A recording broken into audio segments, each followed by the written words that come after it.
Hey, what's up, everybody? Welcome to another episode of the Sully Squad. I don't know what happened to the music. I think I forgot to hit the music. So little quiet opening there. But hey, it's all good, and hopefully we'll have a loud opening on Thursday when the Phillies start opening day. So a lot of exciting things going on, and well, I can't say a lot of exciting things in Philly sports because let's keep it real. The Flyers and the Sixers aren't exactly exciting right now, but we do have a baseball team starting on Thursday. So we're going to break down a lot of Phillies, a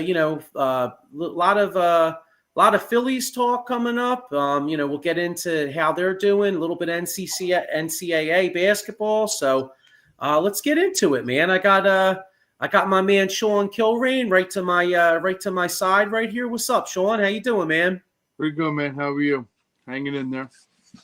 Yeah, I'm chilling, dude. I'm chilling. It's not bad for a Monday. You know what I mean? It's watch some NCAA hoops this week. Not really too many great games. I mean, I did catch the end of the Maryland game last night. I mean, Christ, that dude.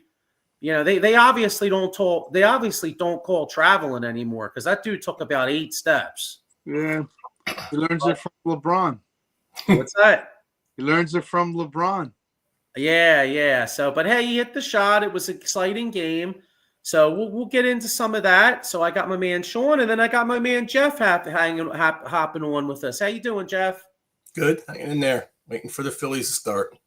Nice. Yeah. So yeah, I mean, you look at Philly sports, with the Eagles, there's kind of a lull in NFL free agency, a couple, you have the first couple days, where the big guys sign, and then there's kind of a lull, you know what I mean? So not too many Eagles news, although gotta take a second to give Brandon Graham a shout out, man, because after we did the show last week, Brandon Graham announced his retirement, and I think we all kind of knew it was coming. But what a great career! I mean, guy plays 15 years here in Philly.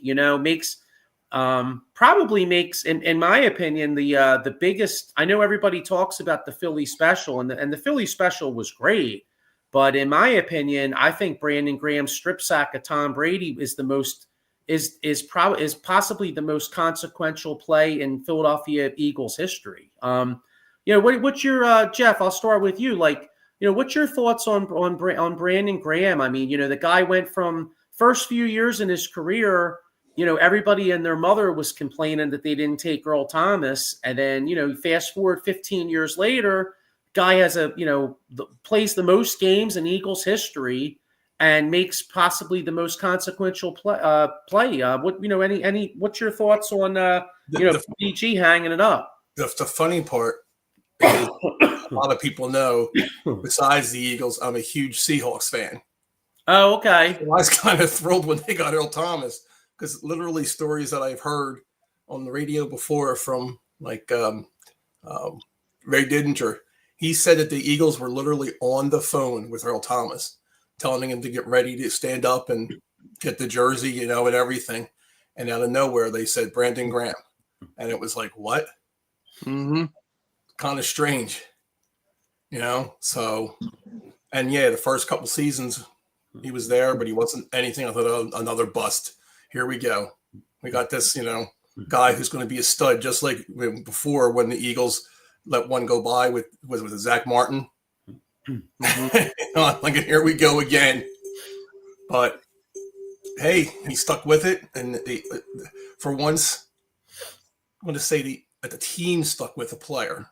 The only other time I can really think of a team sticking with a player more than like 2 or 3 seasons were the Phillies sticking with Dalton for all the years after what he went through with his knee injuries and everything when he first started off, and then he ended up, being the club leader and the whole nine. We know everything that happened from there, but.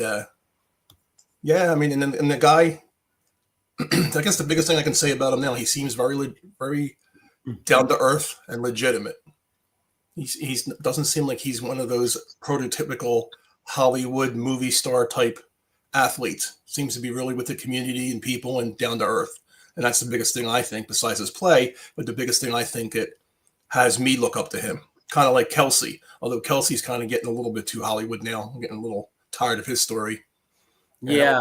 But that's kind of my idea.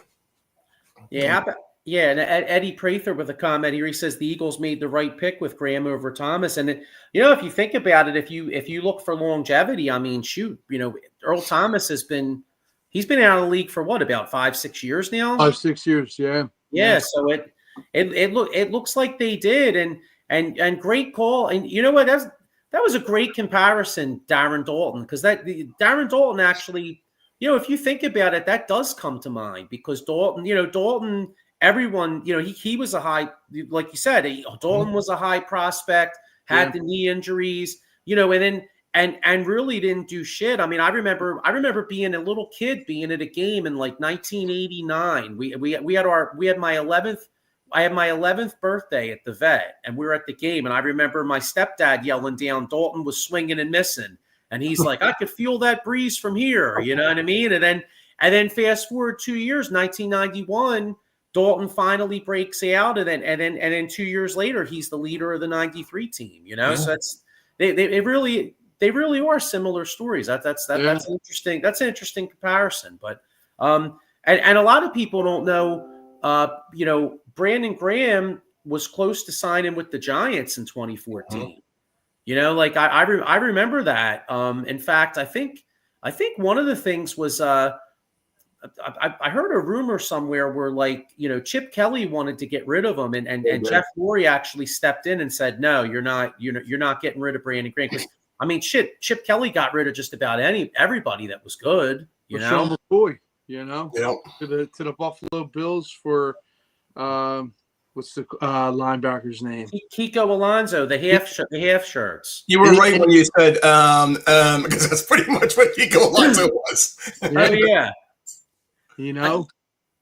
I remember I remember watching football on a Sunday in like 2015, and I had the red zone on. I remember being so pissed off because you have the red zone, so you see all the scores obviously, and in one 5-minute. In one couple minute highlight, that they showed the touchdowns, Jeremy Maclin scored for the Chiefs, and 2 seconds later, LaShawn McCoy scored for the Bills, and I was and Deshaun Jackson scored for Washington. Like it was literally within 5 minutes, all 3 ex-Eagles scored, and I was so pissed off, yelling "fuck Chip Kelly." You know what I mean? I remember that. Yeah, I was never on the bandwagon the whole time. That whole situation was just a mess. Well, yeah, you basically can't tell an adult or a guy that's been in the league 5, 6, 7, 8 years, whatever. This is what you're going to drink. This is how you're going to lift. This is how you're going to sleep. It don't go like that. You can tell that to a rookie who's fresh out the gate, but no veterans listen to that. And, we've seen the nonsense that Kelly put us through, and thank God it's over. Can you imagine being LaShawn McCoy and you rush for 125 yards and you're kicking ass, and Chip Kelly's basically telling you yo, you can't get, hey, I don't want you going to see your girl and getting some ass on a Wednesday night. Go to bed. You're looking at him like, what, dude? I'm 20-some years old. What are you talking about, bro? Yeah. You know what I mean? Meanwhile, he gets 125 yards and come on, dude. Yeah. Here's a question to ask: who do you think was a better coach? Or who did you like better, Rich Kotite or Chip Kelly? Oh man, you gotta do that to me. It's like it's like putting kerosene and propane. Which one do you want? I guess at least Chip Kelly's chart didn't run from the rain, right? Yeah, I know. My uncle used to call him Richie Kotex because he had no balls. I just was gonna say that. Yeah. Oh God. I put them both. It's a tie. The thing was, weren't they 7-0 or 8-0, and then they went into the tank? That was the scary part. Yeah, 7-2, and in '94 they were 7-2. They just beat the Cardinals. Buddy Ryan came here, and with Seth Joyner and Clyde Simmons and all, and they beat Buddy Ryan's Cardinals. They were 7-2, and Kotite was a lame duck coach. And I remember the reporters were like, "Oh, hey, are you guys talking contract extension, blah, blah, blah. And Richie Kotite was a little cocky, and then he lost 7 in a row. Yep. Yeah. I got a comment. Paul Spencer says, "What's going on, fellas? What's up, Paul? How you doing?" Eddie Prather says, "Kotite by default." And then Eddie Prather says, "I don't think Thomas would have fit in Philadelphia. Guys like Graham were born to play in Philadelphia." I'm glad they drafted Brandon Graham, but Earl Thomas would have fit fine in Philadelphia. I mean, the guy was a really good football player. You know what I mean? A lot more was asked of him out in Seattle. Remember, I mean, again, being a Seattle fan, I follow them through and through, and the way that they were put together. I mean, that was a fast defense, and that was a hard-hitting defense. The Legion of Boom. That's what exactly it. So for him to leave early in his career, I mean, Richard Sherman stuck on a little bit too long himself, but these guys were banging. So it was a little bit different. Yeah, you talk about the Seahawks, and I'm having flashbacks of Byron Maxwell. Well, that didn't work out. I mean, Vernon Maxwell. Yeah, and then I got Vernon Maxwell. We got a lot of Maxwells that didn't work well here. That's true. So, Sean, how about your perspective of BG? Like, kind of similar? I mean, similar, yeah. Like, come draft day, I think I text you, or I think even my brother. I just couldn't believe that we drafted Brandon Graham. I was one of those guys over Earl Thomas, but boy, did he prove me wrong, with adversity, longevity. The thing that sticks out to me the most, I just love, me, I love trash talk. Mm-hmm. He backed it up all the time. He was one of those guys that gets in your head. Like, he'll point out the biggest students, like, I'm here all day, bring it, don't give a shit, And the sack forever will be embedded in my head with the Super Bowl, because it was game changer, Yeah, if you had let's say a top 3 of Eagles highlights put together, what would they be? And it's got to be like a player, not like them winning the Super Bowl or whatever, but a highlight of a play or a player. What would it be? Reggie White, for me, just owning Phil Simms, because that's one guy that I just modeled. Like when I played football, and just the way he went out of his stance, and just he was relentless, and that hand and underneath the arm, Reggie White, Phil Simms. Yeah. And just Dawkins' tenacity, just taking the life out of you. Would he be in today's game? Probably be getting suspended, maybe fine. But, just Dawkins highlights, Algie Crumpler, Vic. I mean, I can go on. And then probably Randall Cunningham, man. I liked him. He was from the punt to the Giants, just at that time, like a human highlight reel, And I mean, if he didn't break his leg, me and Joey say, we win the Super Bowl Super Bowl in '91. So I think the difference on those, and the reason why I asked those highlights, the difference on all 3 of those, one of those people who you put in there just didn't get coached, and that's what ruined his career. Cunningham would have been probably one of the best quarterbacks ever had he been coached. He was Buddy Ryan did not care about the offense, as we know. He was all defense, and Brandon Graham, like you said, stuck with Brandon Graham and coached him, and they kept him and coached him, and look what he at least come out to be. And this is like a lot of the coaches, and again, we're talking. We can get into Flyers the same way. Everybody thinks that, and I'm not a big Torts fan at all. I think he's horrible with rookies. But from what Jonesy and Briere have been talking about on the air lately for some interviews, they say that they think Torts is doing a great job with Michkov and all that, saying that he understands it and he knows he's out of shape and he needs to get his game together, coming over from the league he's playing. It's a totally different game, but he's accepting it. Big thing is coaching up, and that was one thing that, like, again, Cunningham. You ask my boys or ask anybody, they say, who's one of my favorite Eagle players ever, and Cunningham was it. He was the ultimate weapon. That was on the front of the magazine, but he just never got coached up, and it's a shame. I agree. Like, we're going to do an old school show in a couple weeks I wrote an article on Buddy. I wrote that article on Buddy Ryan, and we're going to do the old school in a few weeks over at the Streampunk network or whatever. And I like growing up. I mean, the Buddy Ryan era made me fall in love with football. That was kind of the premise of the article. But I totally agree with you. I mean, as much as I liked Buddy as far as his eye for talent on defense and what he brought to Philadelphia as far as the attitude, Mhm. I mean, people have been Eagles fans for years. I mean, you had the Vermeil era, but to me, I thought that the city of Philadelphia really identified with the Buddy Ryan era. But to your point, though, as much as I like Buddy Ryan, he never. He basically said, "Hey, Randall, make 5 big plays," and it's a damn shame because defensively that team talent wise was so talented to win the Super Bowl, but he never got Randall an offensive line. He didn't coach him good enough, and that's why they didn't win. And to answer your question about if you asked Sean about the 5 Eagles plays.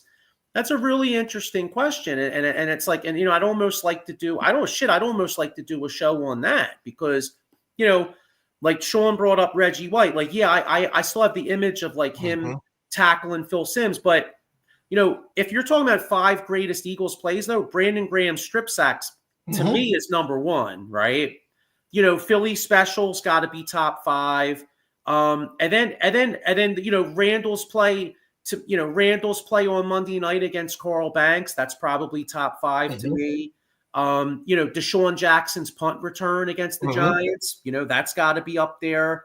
And probably the B Dog hit on either Crumpler or Michael Vick. Like, if you're talking top 5, I mean, to me, that's what I'm thinking. They're the 5 that come to mind to me. You know what I mean? And maybe an honorable mention, one of the ones where Randall, remember how Randall used to jump into the end zone a lot of times? Like maybe something like that, Yeah. But yeah, what a great career. I mean, Brandon Graham, what a great career. Here's Mike Laura. Hey boys, what's up, Mike? How you doing? What's up, Mike Fuji, hey fellas, what's up? Happy Monday. What's up, Fuji? We got here. I got another one here.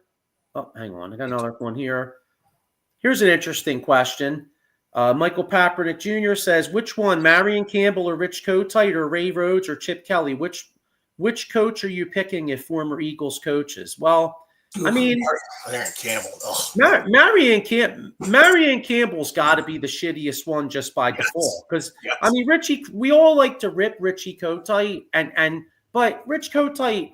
I mean, it was Buddy Ryan's players, but Rich Kotite did win a playoff game. Like Ray Rhodes, Rich Kotite, both won playoff games, and Chip Kelly got them to the playoff game. Marion Campbell, the team was a friggin' corpse. Yeah, give me Ray Rhodes. Yeah. I mean, out of those, I would take Rhodes first. Oh, I'm sorry. I meant Marion Campbell as the shittiest one. Oh, yeah, he is. Yeah, absolutely. Yeah, I was going shittiest one. If I had to go best coach, I'd go Ray Rhodes because, I mean, if you think about it, Ray Rhodes' first 2 years, I mean, he won a lot of football games with not a ton of talent. I mean, Ricky Waters was really good. Charlie Garner was really good. But Ray Rhodes got a lot out of a little. I mean, he won playoff game with Rodney P. So that was that was impressive. You know what I mean? But the thing about Ray Rhodes though, Ray Rhodes is almost like the NFL version of Torts. Like there's a shelf life on him. Yeah. Like there's only so many times that he could have that locker, that motivational speech where he's like, they coming in to rape our women, and then after a while, like after 2 years, like, yo, bro, listen, it's a football game. Yeah, you know what I'm saying? Like, yeah, that was classic, though. Yeah, Really? Yeah. Oh. Eddie Prather said, "Well, here's one. Herm Edwards touchdown in the Giants game. Yeah. Eddie Prather says if Randall had Andy Reid as his head coach, I would have liked to have seen that. Well, just think about this. This is for another time. Randall with the offensive line that the Eagles have. God, yeah. I mean, you're seeing not only you seeing Randall do his thing, but these guys are blocking for him. where he can do like what Jalen is doing, running for a first, maybe running for a touchdown, and throwing those nice 5-and-in passes. I mean, just all around. They would be comparing Lamar Jackson to Randall Cunningham, not the other way around, because he was the ultimate weapon, like you said. If he had an offensive line blocking for him, just imagine the things he could have done. Yeah, it would be pretty amazing. It would be. Chris Rapizzi says, "What's up, boys? Joe shirts will be to me by April 5th, and I'll mail them out." All right, thanks, brother. Thanks, man. Appreciate it. Cool. Yeah, make sure you check out Chris's landscape company. But anyway, so that's the football. But no real free agent room. I mean, has there any been? I haven't really heard any rumors like this week. It's kind of dead, right? No, Monte Maddox went to the Lions, man. I'm heartbroken. How I saw, you know what? I'm happy. You know what I mean? That's great. I love it. I don't know. Now we got someplace. When we play them, now we got someplace to throw the ball. Yeah, you know. Did you guys see I saw on the internet yesterday, I don't know, it probably was bullshit, but somebody was saying that like there was a rumor maybe Detroit might possibly be interested in Bryce Huff. I can't imagine anybody Detroit, in Bryce Huff. I'll drive put some extra gas in the car and drive them over.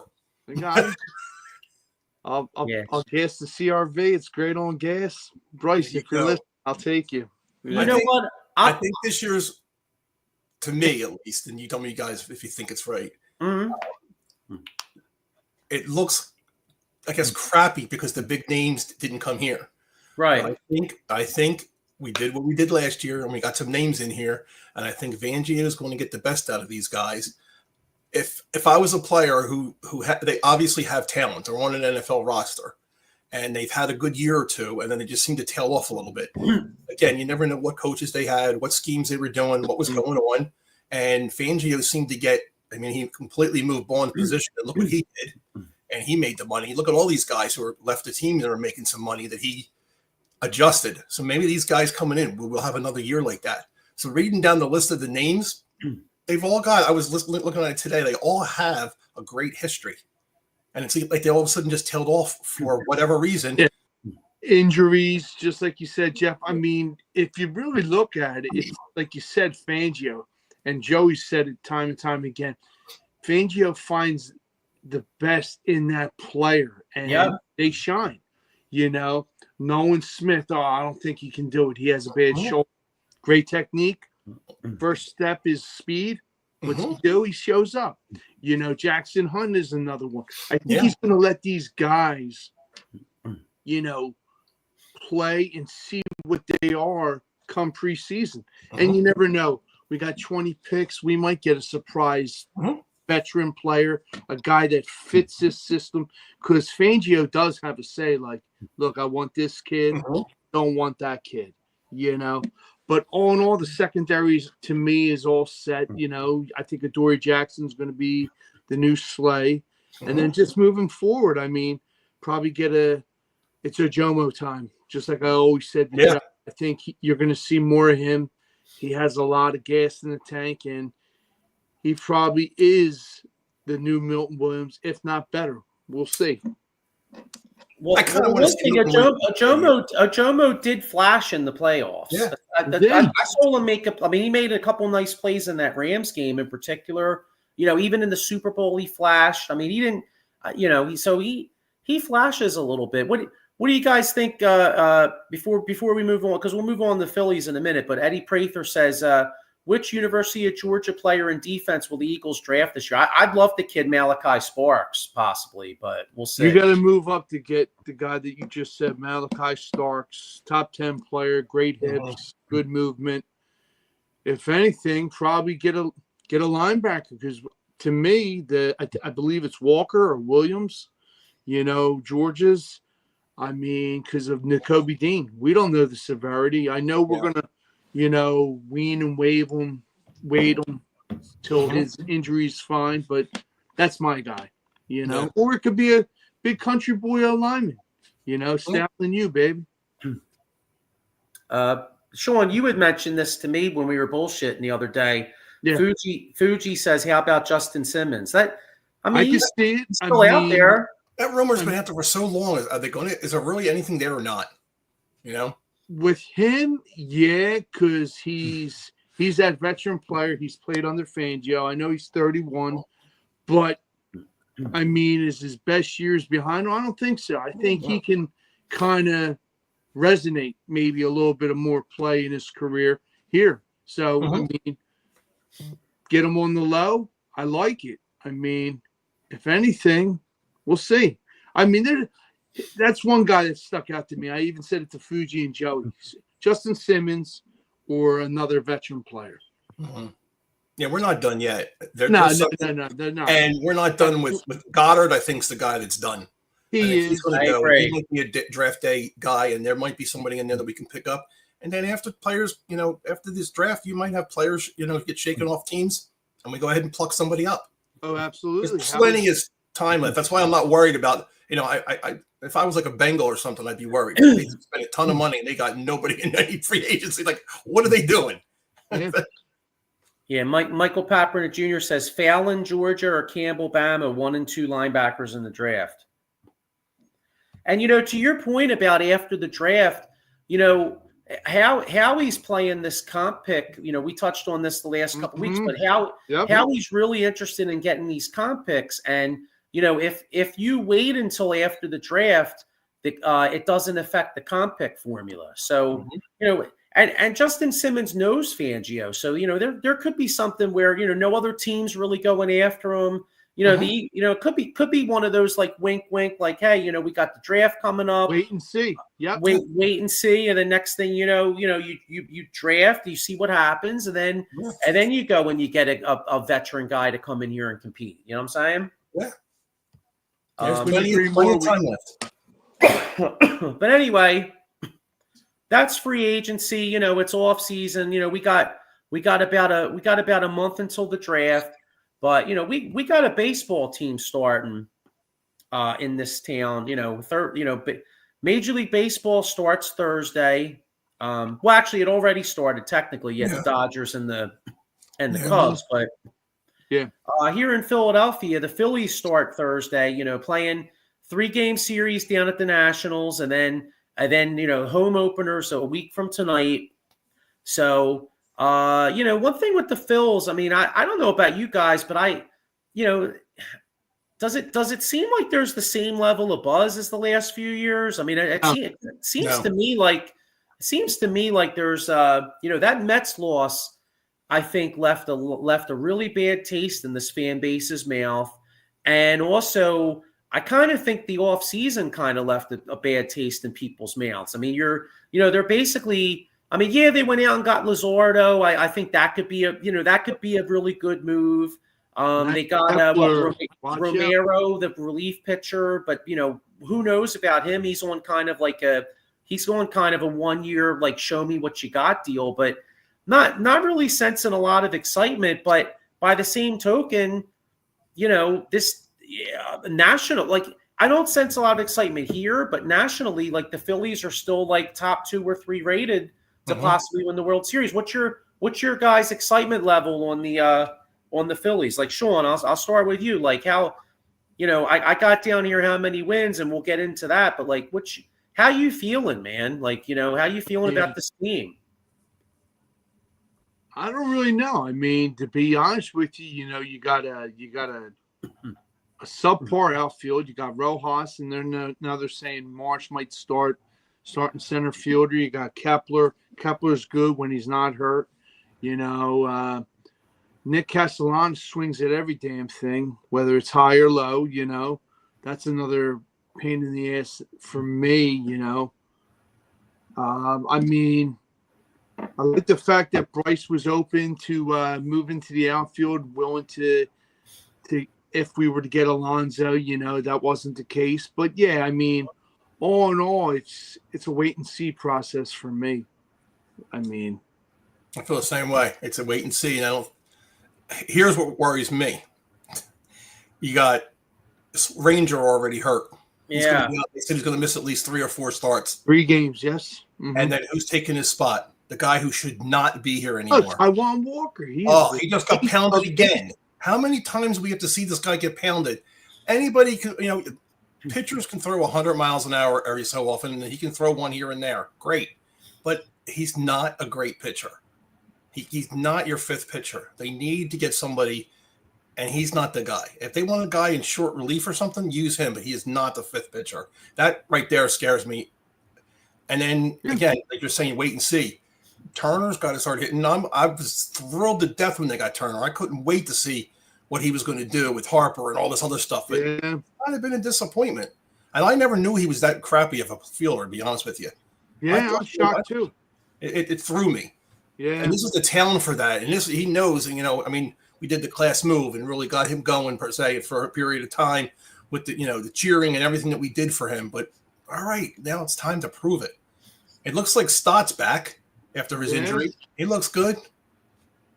He just, third base, we've got to see what Bohm is. Whether Bohm's the baby like last year at times when you get frustrated, or whether he's going to be the doubles machine again. So if you notice what I'm saying is we got to see. Yeah, everything seems we got to see. I think is why we're not so rah-rah. I agree. And 2-2. We weren't rah-rah then, were we? We were ready to get rid of Sirianni. We got rah-rah after that. Do you guys also want to see from both an answer a lineup change? You like Schwarber going down in the lineup, or do you want to see like what we saw last year? Him always leading off and all that good stuff. I understand the point of him being in first, and then he hits the home runs and it puts you up 1-0. The psyche of that, but what was it? 14, 15 times last year? Yeah. Okay. Yes, it was. But how many more runs can we have in the first inning, or how much longer can a first inning go? If you have a guy that leads off like it's more singles and doubles and doesn't strike out. Yeah, I don't love it. And the thing I really don't love is the fact that he's talking about having two different lineups. On WIP today they're saying against righties he may do Schwarber, and then against lefties he may do Turner. I don't like that at all, because here's a scenario, right? So say Schwarber, say you go against three straight righties, and Schwarber's red hot. Then what are you going to do? Then you go against the tough lefty. Then all of a sudden you're going to take a guy that's red hot, and change the lineup. Guy, Major League Baseball players are creatures of habit a lot of times. Yep. To me, I'm sorry, man. Why not? I kind of feel like start the season off, put Turner first, and give it at least a solid month and a half, and see how it goes. If it doesn't work, okay, well then you adjust fire and maybe you go, hey, we tried, and then you go back to Schwarber in the leadoff. But I think this is bullshit, starting all this shit. Yeah. And I think that's just nervousness. Yeah. By the coach. I think Topper, like Mike Papernick said, I think I can see Topper, that wet paper towel. I think he is going to be on the hot seat. Because he's one of those quiet demeanor guys. I mean, I want a guy that's going to hold you accountable, not make you look like an asshole, but just hold you accountable for your mistake or your slump or whatever the case may be. So I'm starting to think that Topper comes in a few years ago for Girardi. The team gets high. The team has played well for the guy, but I do kind of question, is he, you want to have a good clubhouse where guys feel comfortable.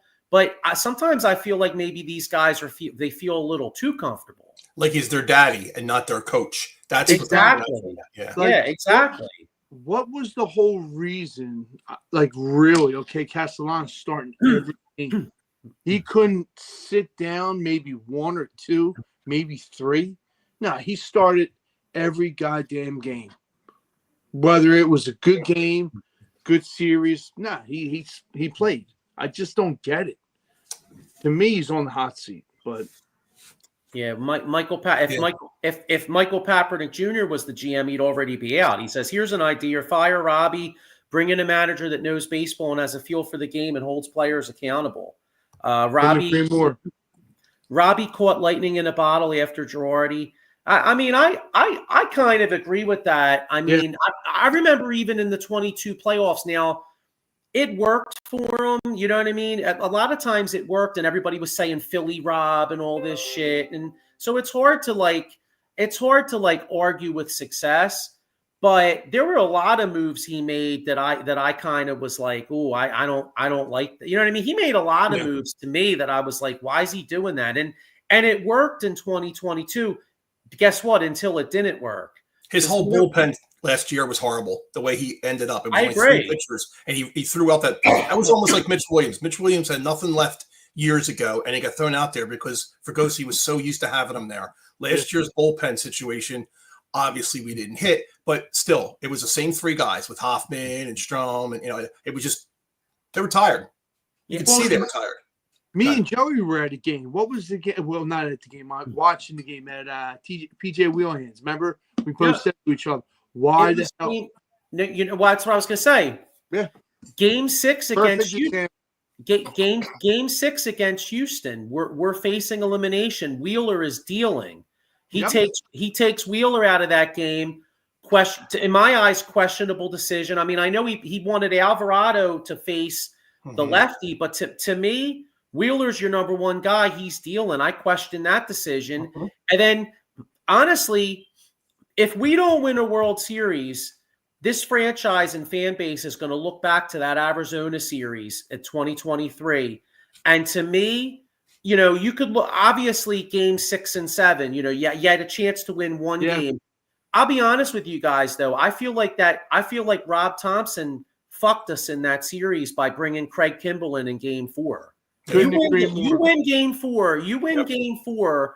Get up 3-1. And you know, to your point, Jeff, like you brought up the Mitch Williams thing. Well, Mitch Williams had nothing left with Fregosi. Well, Kimbrell had nothing left, and Rob Thompson, for some of his strengths is his loyalty to his players. Well, his blind loyalty to Kimbrell, in my eyes, cost us that series. Yeah. If you had a coach right now, though, or a manager right now out there, because I'm trying to think, I'm tired of these recycled managers all the time. Just like in football, where the guy goes from one team to another team to another team to another team, and they think there's going to catch lightning in a bottle with a different team. You know, obviously it goes with players and things that you get, but I'm trying to think, who would be a manager that you would like to see in here, or who's somebody you think could manage here? If they got rid, let's say if they got rid of Topper, who would be the perfect type of personality? That's Honestly, for another day, man. Wow, that's a good question. I'm thinking it's probably somebody that's young that we don't really even know. You know, that we like. All right, I'll give you one just out of the blue, like someone like maybe like a Raul Ibanez type guy, like someone that's maybe never even done it, maybe like a former player type guy. You know what I mean? That's people have had. Because some of these former players have had success other places, you know what I mean? So maybe a young guy like Mike Paparino Jr. says Jimmy Rollins manager. Now I don't know if he'd want to be a manager. You know what I mean? He would need some seasoning first. I mean, I don't know if you remember not many years ago or whatever it is. I guess it was because I'm showing my age. But Schmidt went down to try and become a manager. He wanted to be manager here. But he went down and did his dues in minor league and just to get an idea of it, and never worked out that way.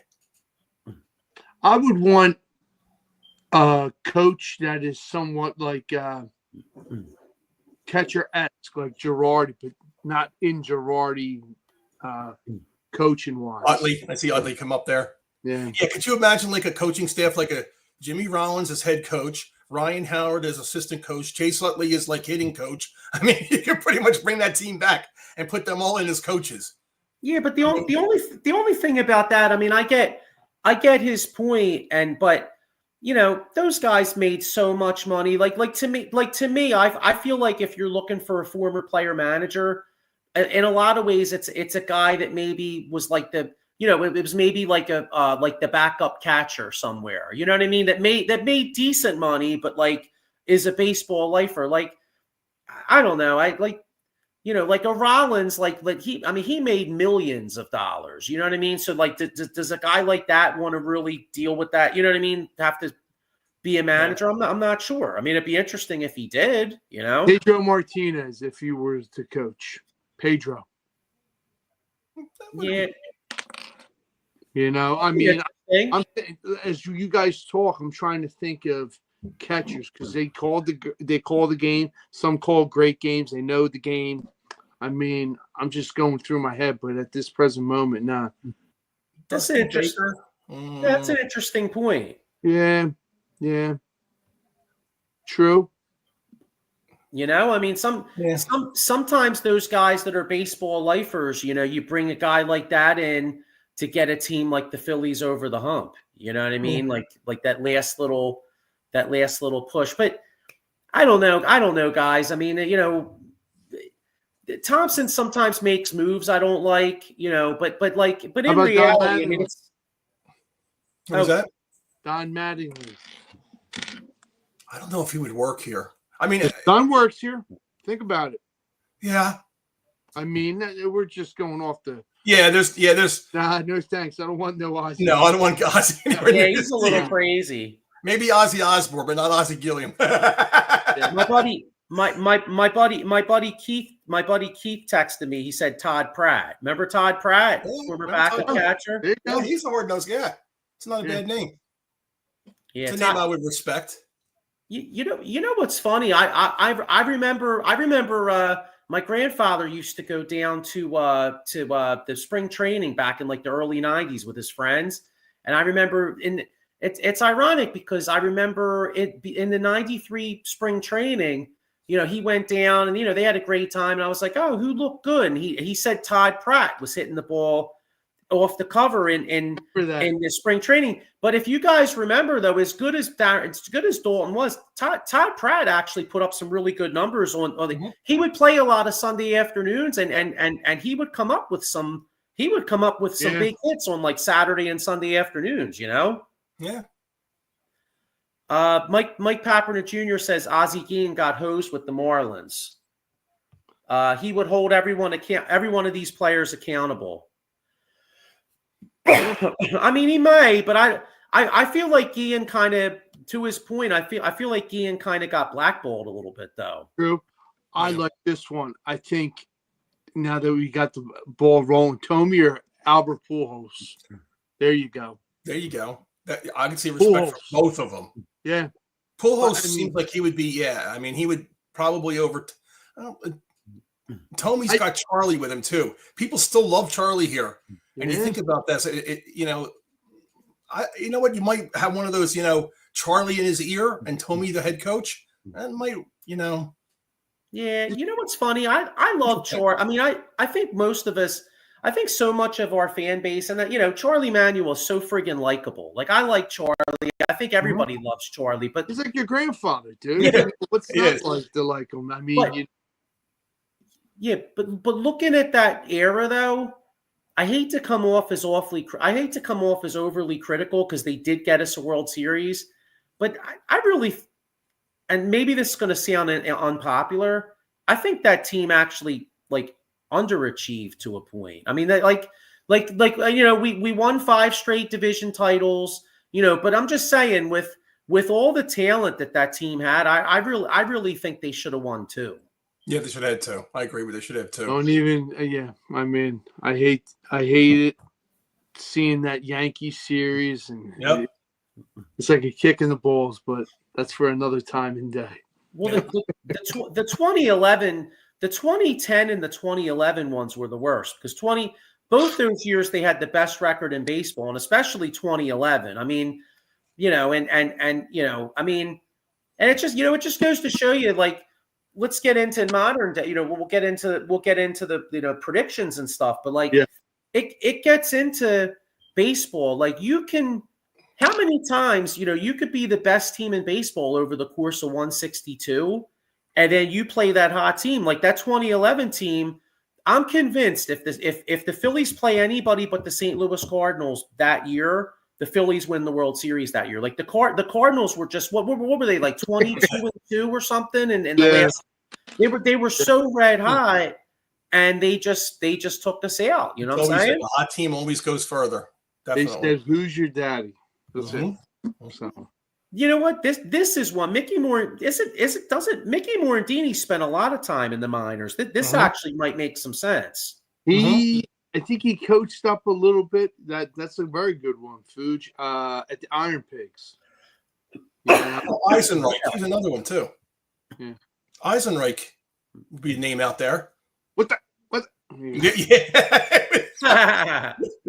Go! No, don't go. No, that's not right. No, but you know what though? He's like people were making fun of him. He's like, no, I know you. That's the city. They embraced it, but we loved him here. Yeah, we loved him here. I remember that when they used to tease him out. Was it Kansas City or wherever he came from? Was it Kansas City or was it the Mariners? Kansas City he played with before us. Yeah, that's it. And I'll never forget, I was in the outfield and he was playing right, and they were. I can't imagine. That's for another day. But the guy was good. I mean, he overcame it, like you said. Yeah. Mike Kaepernick Jr. says, "Fire Dombrowski and see if Epstein." Boy, Mike's ready to. He's ready to clean house right now. Like, I mean, I get his point, but I mean, let's get the season started first. You know what I mean? We got to give him a chance here. You know what I mean? So, all right, well, let's get the season's coming up, so let's get into some predictions here. So all right, I guess. All right, well, I have how many wins down there, but let's go in. You know what? Let's go into each division if we can, and maybe we'll. So let's go. All right, NL East, probably, I don't know. What do you guys think? Maybe NL East and NL West could be probably NL East. That could probably be the two toughest divisions in baseball. I mean, you look at the NL East, you got us, Atlanta, you got the Mets going out and got Soto. And then, the NL West. NL West is no slouch. You got the Dodgers who everybody just assumes the Dodgers, with all the talent they got, that they're going to have a great chance to repeat, and they do. But that San Diego team's really good, and the Arizona Diamondbacks. I mean, they already had a good team. They went out and got Corbin Burns. I mean, so they're no slouch either. I think the Padres are going to be horrible. They're already having problems. I do. I don't think they're going to be as good as everybody thinks they are, and they're missing some pieces, definitely. Okay. All right, so let's get into predictions for the NL East. Jeff, I'll start with you. Like, who wins the East, and how many wins did the Phillies have? I think 95 wins will get you the NL East. Okay. It's hard to say. It really is, because the Braves are not as strong, I think, as they were last year. Yeah. Losing what's his face? I'm totally going to draw a blank on the pitcher. Losing Strider. him. Yeah. And they lost Max Fried. Fried is one. That's what I was talking about. Strider's coming back, but he's going to take a little bit of time to get back into it. But Fried's, it's going to be a little bit tough there. And Acuna Jr. coming back and all that. So it's going to take some time to get them back. The Mets remind me of the Dodgers, and then which reminds me of the old Yankees. You can buy everybody you want, but you know what? Can they all play together? Yep. How many World Series have the Dodgers had over the last 5 years? One. They've had great players all that time. How many World Series did the Braves have when they won the division like 32 million times in a row? One. It doesn't mean you're just like you said before, the most wins doesn't give you the World Series or the Super Bowl. The greatest players all on one team. It's an all-star team. A lot of times you need one or two people get hurt. They just don't gel together. Things happen. You don't know what's going on behind the scenes. So I'm better than you are. Or you don't know what really is going on in that locker room. So that's why I kind of like when everybody's calling the Dodgers 100%. And if you look at it on paper, but we don't play it on paper. That's the big thing. We don't play it on paper. So, last year the Dodgers were faltering for a while. If you think about it, they weren't in first place for the whole year. So I think 95 games would probably get you in on the East. And I would say it's only because I hate the Mets. I'd say it's either us or the Braves. And I think the Mets just somehow are going to find a way to screw it up. Yeah, I question the Mets pitching. I mean, everybody. That's strong. Yeah. The Mets got it. Mets. to me, the Mets were the total example of getting hot. The Mets got hot at the right time. They made, they made a run. I question how good they really are. You know what I mean?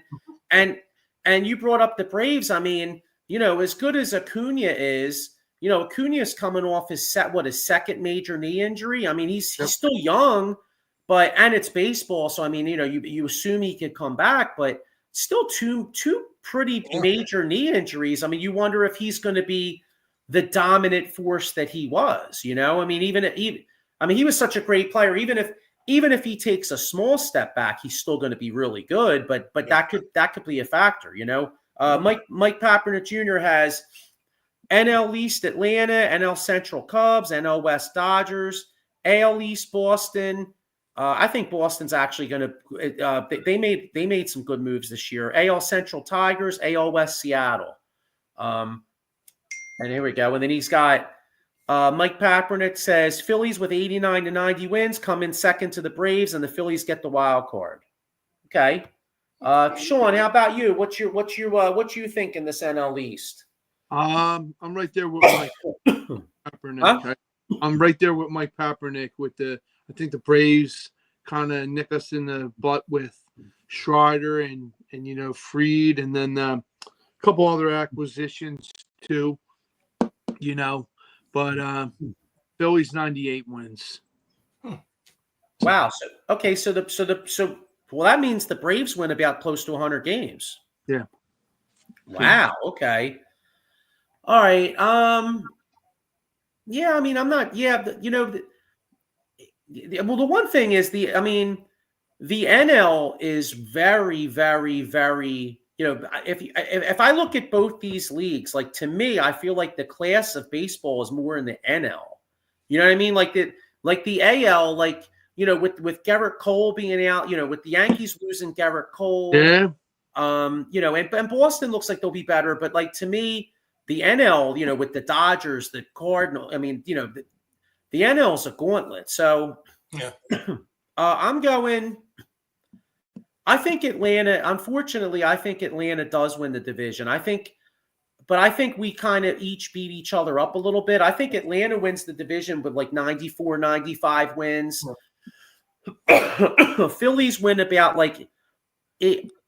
All right, I'll say 91. And the Phillies get the wild card. In the Central, I think I like the Brewers again. I like the Brewers in the Central. I like the Dodgers in the West. And then the two other, 3 wild card teams now, right? Uh-huh. Yeah. All right, so I actually like Arizona as a wild card, and I like San Diego as a wild card. So I think the Mets missed the playoffs because of their pitching. Absolutely. And then in the AL East, even with losing Soto and Cole, I like some of the moves the Yankees made. I mean, Fried will help them out. I think the Yankees have just enough to still win that division. So I like the Yanks. The Central, I like the Tigers as a young team. And the West, I like Seattle. I agree with Mike Papernick because they have good pitching. And you know what, guys? I'm trying not to sound like a homer, but I'm trying not to sound like a homer but I just, if you look at this Phillies team, I feel like they do better when the expectations aren't there. Mm-hmm. And last year they put so much pressure on themselves. Because they lost the Diamondbacks, they're like, they got off to this great start. I actually think that this is the year for the Phillies. As crazy as it sounds, like I know there's no buzz here, but I think pitching wise, I think the Phillies are top 3 to 5 in all baseball, and I think the wild card actually helps us. I think I got the Phillies winning the World Series. I think I got Phillies. I got a rematch of 2009. I got Phillies beating the Yankees in the World Series in 6 games. I think this is the year. I think we're going down Broad Street. I think the Yankees are going to lose Stanton again. Stanton is always hurt, and he was hurt again in the preseason. I don't see the Yankees doing that well this year. I think they're in for a big letdown. Okay. All right, but who Devers would be great. Who do you have? Devers. Yeah, I'd love for the Phillies to get Rafael Devers. He wasn't happy. He's going to be DHing more than playing third. Yeah, he's already said that. He wants pretty much wants out. Yeah. So if you had to make a World Series prediction, because let's put them on the table here. What would be your World Series prediction? Of course, I would love to be a homer and say the Phillies. I just don't know if they can run it back again. Okay. I'm going to say a sneaky one. It's going to sound weird, but the Cubs. Wow. Okay. Maybe, make some more deals here and there during the season, but they got pretty strong. And getting Tucker might help them out. With the AL, I mean, it could be Boston. It could be the Tigers. They're the two stronger teams, I think, that are out there. You're going to have one surprise team, I think, in each league. You always do. It's like football. You always have that one team out of nowhere. Like, whoa, where'd they come from? Right. I think you're going to have a team that might just squeeze it out there and just be, like you say, if they're strong enough towards the end. I think the two big teams that are going to be letdowns are going to be, to me, Padres. I think it'll be a letdown. I think the Yankees are going to be a letdown. I just have this weird feeling that the Yankees, with everything around them, I don't know. I think they said Cole being hurt, and I see Stanton getting hurt again because he's already banged up again. That's true. Yeah, I mean, he's got injury, and then the moves they did make. I mean, they went out and got Goldschmidt, but he's another year older. You know what I mean? So you do wonder. You wonder if Judge losing Stanton as his protection. You know what I mean? Or I don't know if what do you know what I mean? I don't know. I think Judge hit behind Stanton, but whatever. Like you still have the two towers next to each other. I mean, right? Yeah. I mean, that's because that was tough to pitch. I mean, that was a gauntlet trying to pitch to that lineup last year. All right, Sean. If you had to make a World Series prediction, which way you going? I love to say Phillies, but I don't think it's happening. Arizona, Boston. Arizona, Boston. Okay, and who's winning that, John? Who cares? That's it for me. See you later. You said, wow. So the Red Sox are going to win the World Series again, huh? Yeah. Oh man. But they say fuck Boston. Yeah. Yeah. Well, how old's that little? Remember that little douchebag kid that had that sign up? He's like, "This is like my 12th parade." How old's that little asshole now? I don't know, and I really don't care because it burns me to know that this kid has gotten more wins. Yeah, right. So let's move on. Like really, Boston Bruins. That's perfect. We left 1 minute left for the Sixers. It's about how much time we should spend on that. I know. Mike just pour salt in my eyes and my wounds. So, yeah, Mike Papernick Jr. says the Yankees will fire Boone before the All-Star game, so he's not thinking too much about the Yankees either. Hey, you guys definitely could be right. Like I said, I mean, it's they got a lot of guys. They got some injuries here, and you know what? It could be it could be wishful thinking for me because I wouldn't mind seeing a rematch and us get some revenge on them. You know what I'm saying? Sure. But if you think about any team, if you close your eyes and think about the guys around the league, you start thinking these guys have been around for a while. So think about it. Think about some of these guys. You got Stanton, like I said, he's been around for a long time. You don't really think about it. And both his elbows are supposedly bad. That's a pretty big question. And he's a hitter with his arms. He's an arm hitter. When I don't know if you agree with that. Yeah. Yep. He's swinging that lumber, man. I mean, I'm surprised like Harper doesn't have a back problem, major back problem. The way he swings so hard. Well, dude, a lot of people speculate that he is going to have one. Well, we got him for what? A total of 13 years, so he better not get it before then. So he wants an extension. So Harper's saying he wants that extension. He must be saying something. I keep looking for something about that extension.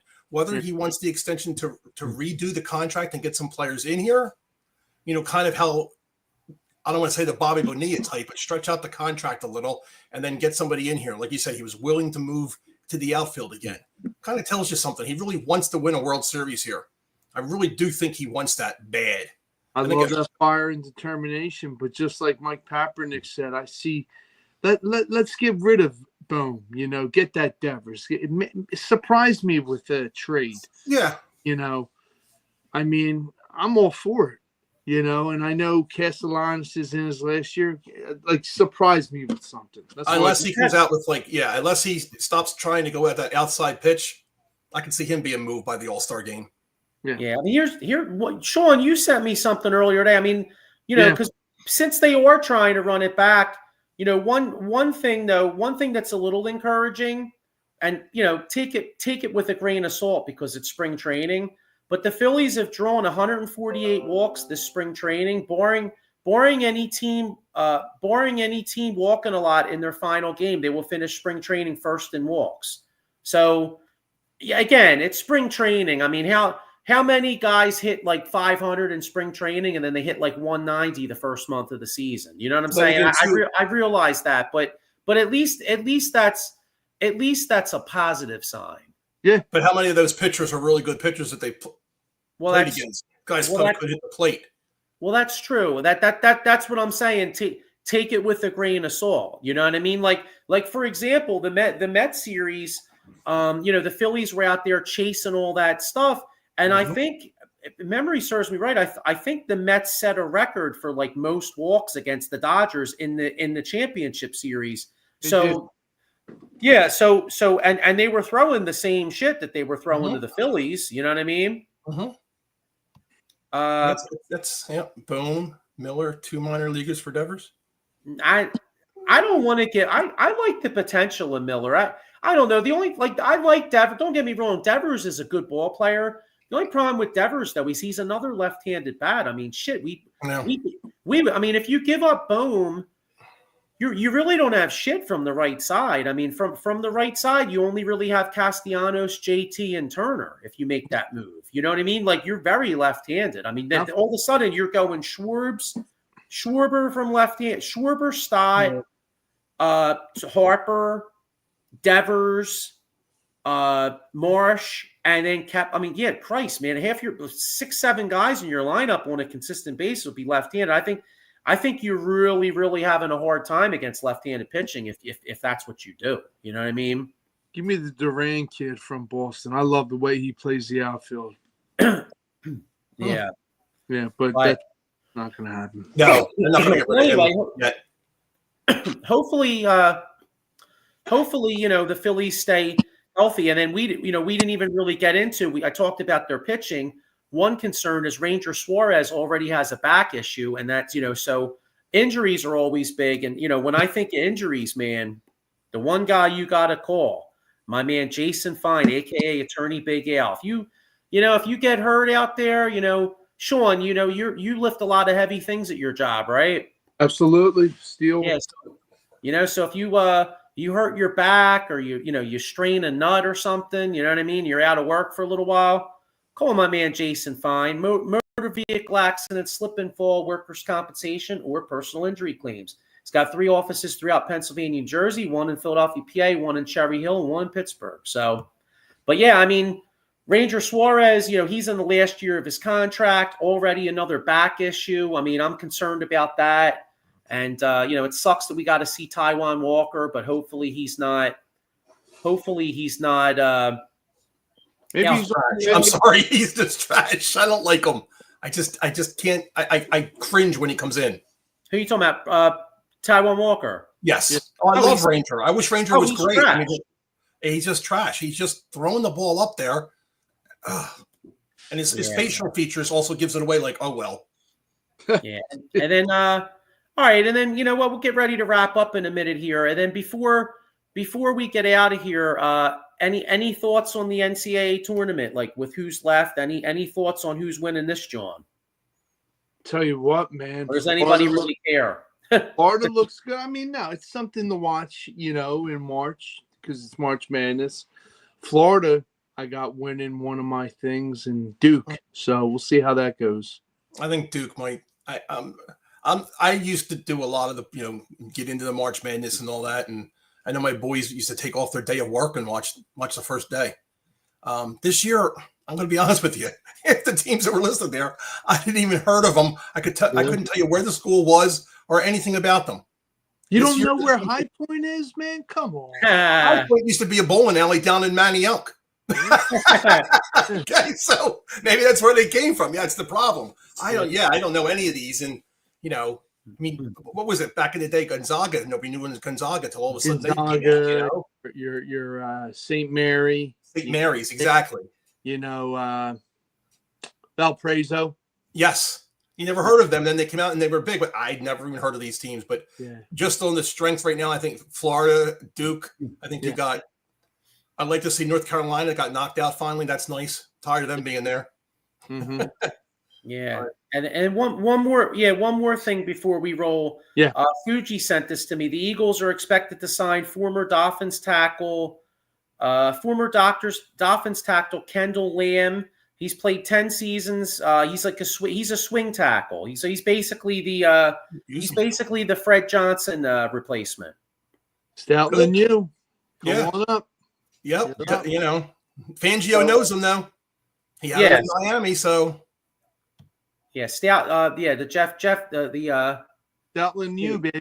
Who's gonna? That's the big thing I think that's different with the Eagles than a lot of other teams is we just don't go after all the big name players. We got guys that back them up. That's a huge thing during the whole season because look at how many guys we can plug in and they can whatever. That's a huge thing for a team. Absolutely. Before we go, Stoutland said his backups are just as good as he treats them like starters. They're not backups. And that's look at last year. That's respect. That's good. Yeah, look at last year. A hidden fact.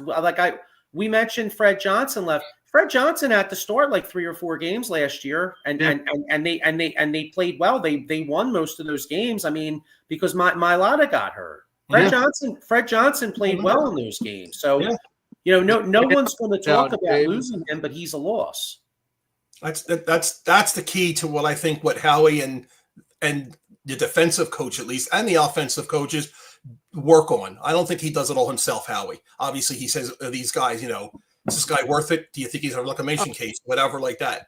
Howie has his magic, but he obviously talks to the coaches because, like I said, they've got the deepest lineup again this year already, and the season hasn't even close to being starting. Well, I read an article too, real quick. Dom, the head of security, does background checks on these players to see if they are worthy and of playing for a team. It could be. I always wondered what he did. Like, there's this guy who walks around like Mr. Security. Everybody loves him, but I'm thinking he's got to do something more. They don't say what he does. Funny thing is, like Joey knows, he was in my wedding. He was a groomsman in my wedding. Yeah, he's friends with the family. So yeah, I mean, so he does a lot deeper work than like just being security. I figured he has to have something more than just security. He gets the call when shit's going to go down, so it doesn't go down. Put it that way. Okay. Yeah, did you guys ever see Ray Donovan back in the day? The show Ray Donovan. Little bit. All right, he's probably that's how he is. I was going to say he's like Ray Donovan. He's the fixer. You know what I mean? We're not going to make this happen. We're gonna clean it right here. Nip it I in. got you. Yeah. Sean, remember the first one of the best anybody out there that's seen Ray Donovan, one of the first episodes, I think it might have been the first episode, actually. One of the greatest scenes ever. He goes, "The bat or the bag." Great, man. Yeah. What a great show. Liev Schreiber, awesome actor, man. That was a great show. He does the background voice for the Hard Knocks. Oh, I know. It's tremendous. Doesn't get no better, but yeah. So yeah, but anyway, hey, you know what? We got Phillies coming up. Not even going to waste my time on the Flyers and Sixers. We know what's happening with them. They're both tanking. Sixers play the Pelicans tonight. What do you say? No. I wanted to say the NBA is such a disgrace. So the Sixers are sitting everybody, including Quentin Grimes, because Quentin Grimes has been playing really good, but he's given us too much of a chance to win. The Pelicans are sitting like Zion Williams, like basically anybody that's good is sitting tonight because both teams want to lose. Now, what a disgraceful league. Yeah, You know it what I is. mean? Like when you think about it, what a friggin' disgraceful league. And I say this as a guy that, hey, this is a must-lose game for the Sixers. I totally agree. But what a fucking disgrace. I mean, and then they expect people to go down there and pay for that shit. I NBA haven't liked basketball in a while. allowed. I mean, I love the Sixers and stuff like that, and as a team and stuff. But I haven't liked the game of basketball, the league of basketball, in a while. I think it's become player dominated, such as a LeBron. I'm going to tell you what I want and who I want on this team. And the whole fanfare that happened years ago when they had the TV show of who was going to be on the Heat. I mean, come on. That to me was just enough right there. Yeah, Mike Packard, Ray Donovan was the best. Yeah, that was a great show. The only disappointing thing about Ray Donovan is I didn't love the movie, but the show was awesome. So, but anyway, and I got not that it mattered. I think Duke wins the NCAAs too. So, but anyway, let's get ready. Let's get ready to roll out of here. Next time we're on next week, the Phillies will be 4 games in because the home opener starts around. Well, they might still be playing actually on next week, but hopefully we get off to a good start. So go Phillies, Sixers, keep losing, Flyers, keep losing, get that top 4 pick, and hopefully better days are ahead. And it's been real, y'all. Have a great week, everybody. Easy. Peace.